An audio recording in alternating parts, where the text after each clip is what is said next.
Hello friends, और कैसे बस भी मौज बढ़िया। आज की वीडियो में हम टॉपिक करने जा रहे हैं भाई wave part, last chapter of the 11th physics book, wave part. सबसे पहले तो बात करेंगे वेव क्या है, बेसिक से स्टार्ट करेंगे बिल्कुल हम। वेव क्या चीज है? सपोज आपने पानी में एक स्टोन थ्रो किया तो क्या करेगा? वो अपने नजदीक के जो भी पार्टिकल्स थे उनकी लोकेशन को डिस्टर्ब करेगा, और जो पार्टिकल एक टाइम पे डिस्टर्ब होंगे उनको मिलाने वाली जो लाइन है उसको क्या नाम देंगे? Wave. Means line joining of all particles which are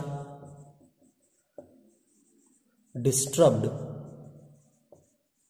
at same time। ठीक है, वेव जो है वो क्या चीज है? Line joining of all the particles which are disturbed at same time. Suppose मान लिया एक लाइन में हमने साइकिल खड़े कर दिए बहुत सारे, ठीक है। अगर सपोज आप एक साइकिल जो है उसके ऊपर यहां पे लात मारते हो, ठीक है, तो क्या होगा? वो अपनी एनर्जी को आगे ट्रांसफर करता जाएगा। एनर्जी हो सकता है उसकी डिस्ट्रीब्यूट जो थी हमारे पास में, हमने दी उसको फर्स्ट साइकिल को, वो फर्दर क्या होगी? डिक्रीज होती जाएगी। एनर्जी क्या होगी हमारे पास में? डिक्रीज होती जाएगी। जैसे सपोज हम पैदल चल रहे हैं तो हमारे पास में जब पैदल चलेंगे तो स्टार्टिंग में हमारे पास एनर्जी ज्यादा होगी, लेकिन कुछ डिस्टेंस ट्रेवल करने के बाद हमारी एनर्जी जो है कम हो जाएगी। ऐसा क्यों? क्योंकि एनर्जी पर यूनिट लेंथ या पर यूनिट डिस्टेंस, इसको नाम देते हैं एनर्जी ग्रेडियंट। किसी भी चीज का ग्रेडियंट का मतलब क्या होता है? उस चीज में डिक्रीजमेंट विद रिस्पेक्टिव डिस्टेंस। तो मैंने ये वर्ड क्यों यूज किया? मैंने ये वर्ड यूज किया यहां पे वेव मोशन के लिए।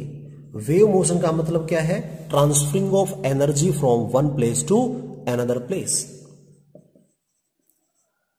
Transferring of energy from one point to another is called wave motion। ठीक है,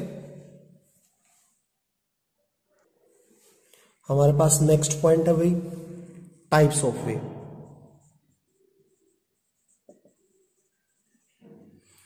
वेव के टाइप्स क्या है? फर्स्ट हमारे पास है भाई de Broglie wave. De Broglie wave जिसका सेकंड नेम क्या है? Matter wave.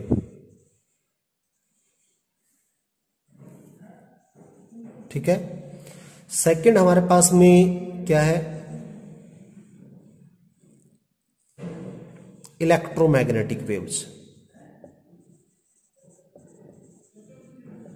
ठीक है, थर्ड हमारे पास में है मैकेनिकल वेव्स। तो ये थ्री बेसिक हमारे पास टाइप्स गिवन है 11th क्लास स्टैंडर्ड में। तो सबसे पहले बात करते हैं डी ब्रोगली वेव क्या है।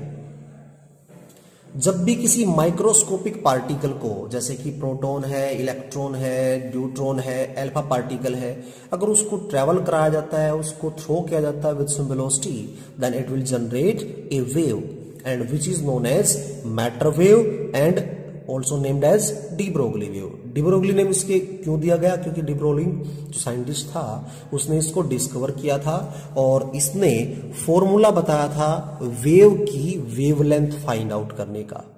वेव की वेवलेंथ फाइंड आउट करने का, और उसके अकॉर्डिंग जो वेवलेंथ बनेगी वो लैम्डा होगी h/mv के इक्वल। जबकि लैम्डा क्या होती है? वेवलेंथ। और h हमारे पास है प्लैंक कांस्टेंट।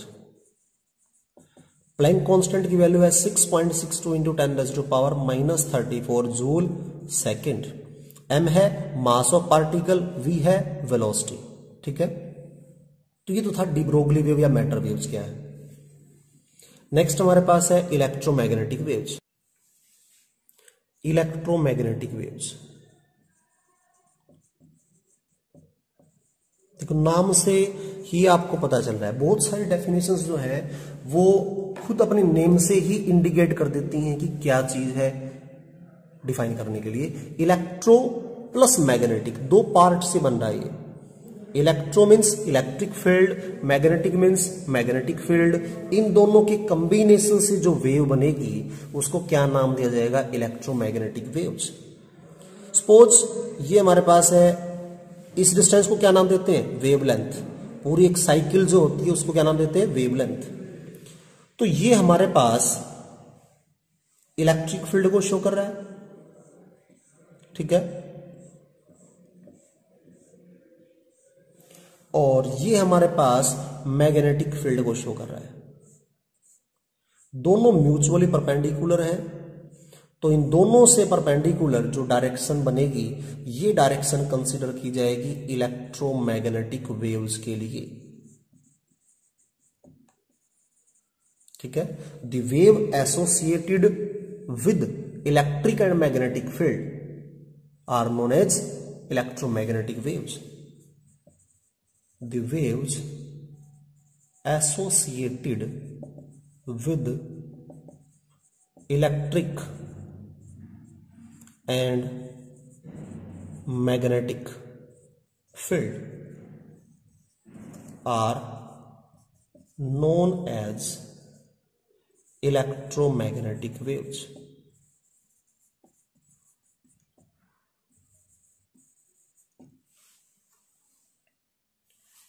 इसकी जो प्रॉपर्टी है वो बहुत खास है। क्या खास प्रॉपर्टी है भाई? इनकी जो स्पीड है वो लाइट की स्पीड के बराबर होती है। मीन्स 3 × 10⁸ मीटर पर सेकेंड जो है लाइट की स्पीड है, और इतनी ही स्पीड से इलेक्ट्रोमैग्नेटिक वेव्स ट्रेवल करती हैं। और एक और प्रॉपर्टी क्या है कि ये हर मीडियम में से ट्रेवल कर सकती हैं। This can travel in every medium. यही रीजन है कि इलेक्ट्रोमैग्नेटिक वेव्स को यूज किया गया, किस चीज में यूज किया गया? For communication system. जब बात करते हैं मोबाइल कम्युनिकेशन जो है वो किसकी वजह से पॉसिबल हो पाया? इलेक्ट्रोमैग्नेटिक वेव्स की वजह से। नहीं तो क्या होता, हम बोलते हेलो, 2 मिनट बाद उसके पास आवाज पहुंचती, फिर वो बोलता हेलो, फिर 2 मिनट बाद हमारे पास आवाज आती, ठीक है। तो इसका मतलब क्या हुआ कि इलेक्ट्रोमैग्नेटिक वेव लाइट की स्पीड से ट्रैवल करती हैं, इसलिए इनकी स्पीड जो है बहुत ज्यादा है, और स्पीड ज्यादा होने की वजह से इस प्रॉपर्टी का यूज किया गया फॉर कम्युनिकेशन सिस्टम। थर्ड हमारे पास टाइप है मैकेनिकल वेव्स।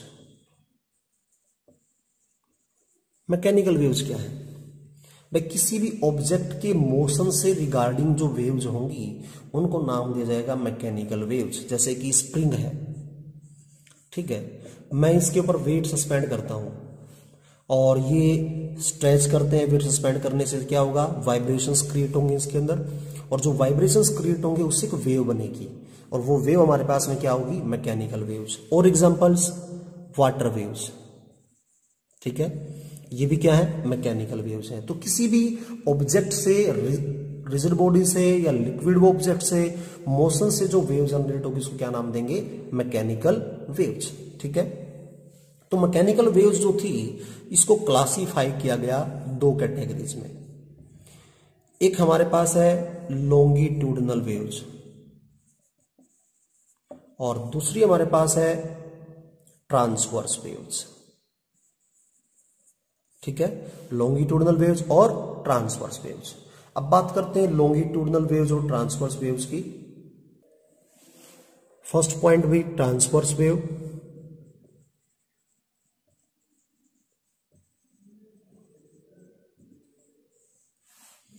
ट्रांसवर्स वेव क्या है भाई? सपोज वेव जो है पॉजिटिव एक्स डायरेक्शन में प्रोपेगेट कर रही है, ठीक है, इस डायरेक्शन में प्रोपेगेट कर रही है वेव, और जो मीडियम के पार्टिकल्स हैं अगर वो वेव की जो प्रोपेगेशन की डायरेक्शन थी इससे अगर परपेंडिकुलर अगर वाइब्रेट कर रहे हैं, इससे परपेंडिकुलर डायरेक्शन में, तो इस वेव को क्या नाम दिया जाएगा? ट्रांसवर्स वेव, ठीक है। If medium particles vibrate perpendicular to direction of propagation of wave, then wave is known as transverse wave.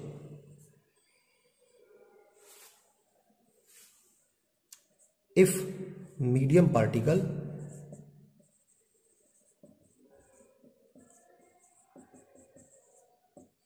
vibrate perpendicular to direction of propagation of wave, then wave is known as transverse. ठीक है, transverse nature की कोई एक wave का example क्या है? Heat waves. Heat waves हमारे पास में क्या है? ट्रांसवर्स नेचर की है। वाटर वेव जो है हमारे पास वो भी ट्रांसवर्स वेव्स है। ठीक है, वाटर वेव्स ये भी क्या है? ट्रांसवर्स नेचर की। अब इसमें दो टर्म आती हैं ट्रांसवर्स वेव में समझने के लिए। फर्स्ट हमारे पास में है क्रेस्ट, ठीक है, और सेकंड आती है हमारे पास में ट्रफ। तो क्रेस्ट क्या चीज है और ट्रफ क्या है? ठीक है, सपोज ये वेव है हमारे पास में, जब मीडियम के पार्टिकल टेम्परेली अपनी मीन लोकेशन से रेज हो जाते हैं किसी फाइनाइट लोकेशन तक, तो उसको क्या नाम देंगे? क्रेस्ट। और जब टेम्परली अपनी मीन लोकेशन से नीचे आ जाते हैं तो उसको क्या नाम देंगे? Trough. This is trough and this is crest. ठीक है, इसी में एक टर्म है एम्पलीट्यूड। जितना क्रेस्ट की पीक वैल्यू होगी, क्रेस्ट की, तो क्रेस्ट का मतलब ये नहीं कि भी यहां तक पहुंचेगा तो ही क्रेस्ट है। क्रेस्ट ये भी यहां तक भी है, ये भी है। तो क्रेस्ट की पीक वैल्यू या ट्रफ की पीक वैल्यू को क्या नाम दिया जाता है? एम्पलीट्यूड। ठीक है, एम्पलीट्यूड क्या चीज है? मैक्सिमम वैल्यू ऑफ या मैक्सिमम लेवल ऑफ क्रेस्ट और trough is known as amplitude. Next हमारे पास पॉइंट आता है भाई speed of transverse waves. Speed, transverse wave की जो स्पीड है वो डिपेंड करती है, स्पीड डायरेक्टली प्रोपोर्शनल है, मींस डिपेंड करती है मास per unit length. Small m का मतलब है मास पर यूनिट लेंथ। ठीक है, मुझे नहीं पता इसकी क्या वैल्यू किस फैक्टर पे डिपेंड करेगा, so we have to find by dimensional formula mass per unit length, secondly tension. इन दो फैक्टर पे डिपेंड करती है स्पीड ऑफ ट्रांसवर्स वेव। तो मैंने क्या किया, दोनों तरफ डायमेंशन फार्मूले पुट किए। फर्स्ट चैप्टर जो सेकंड चैप्टर में पढ़ा था हमने वो इक्वेशन बन जाएगा अभी LT minus 1 is velocity dimension formula is equal to K mass per unit length means ml minus 1 raise to power A tension m1 L1 T minus 2 raise to power B। ठीक है, तो ये क्या बन जाएगा? m raise to power A, B यहां से आएगा तो A plus B, L raise to power minus A यहां से आएगा, B यहां से आएगा, T raise to power minus 2B। ठीक हुआ, K यहां पे कांस्टेंट था LT माइनस 1। अब देखो मास या नहीं है तो m की पावर 0 कंसिडर कर सकते हैं। तो माइनस 2b जो है वो किसके इक्वल होगा? माइनस 1 के इक्वल। तो minus 2b is equal to minus 1, minus से minus cancel and b will become 1/2। तो b की वैल्यू आपको मिल गई 1/2। ठीक है, और b की वैल्यू अगर यहां इसमें देखें, देखो यहां a प्लस बी किसके इक्वल है? 0 के इक्वल है। ठीक है, a plus B is equal to 0, जबकि b कितना है? 1/2, तो a यहां से आ जाएगा माइनस 1/2। ए और बी दोनों आपको वैल्यूज मिल गई। ये दोनों वैल्यू जो है आप यहां इस फॉर्मूले के अंदर पुट करो इस लोकेशन में, तो यहां आपको मिलेगा m raise to power minus 1/2 और t रेज टू पावर 1/2, जिसको हम फर्दर लिख सकते हैं रूट t बाई में m, क्योंकि 1/2 पॉजिटिव है ऊपर लिखेंगे, नेगेटिव है तो नीचे लिख देंगे। तो रूट t बाई में m के कांस्टेंट जो आएगा वो हमारे पास फार्मूला आ जाएगा स्पीड ऑफ ट्रांसवर्स वेव्स। अगर मैं इसको यहां फेयरली इसको लिखूं तो क्या आएगा हमारे पास? Speed of transverse wave is equal to k root t over m। ठीक है, नेक्स्ट पॉइंट हमारे पास है longitudinal waves.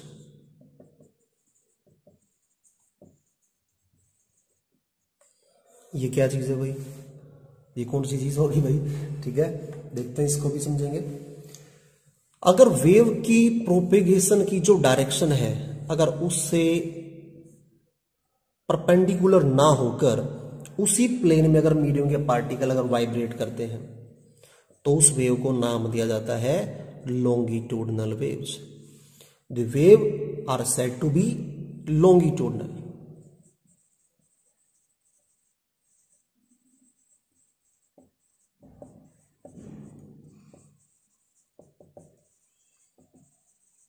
If medium particles vibrate in direction of propagation of wave, अगर मीडियम के पार्टिकल्स जो है उसी प्लेन में अगर वाइब्रेट करते हैं तो क्या नाम देंगे उसको? Longitudinal waves. लॉन्गिट्यूडनल वेव्स में 2 पॉइंट आते हैं। 2 पॉइंट कौन कौन से हैं? सबसे पहले तो लॉन्गिट्यूडनल वेव्स, एक हमारे पास आता है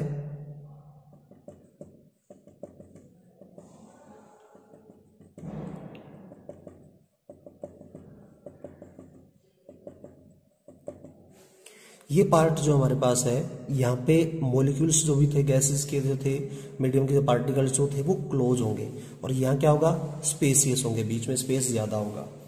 तो इस पार्ट को नाम दिया जाएगा कंप्रेशन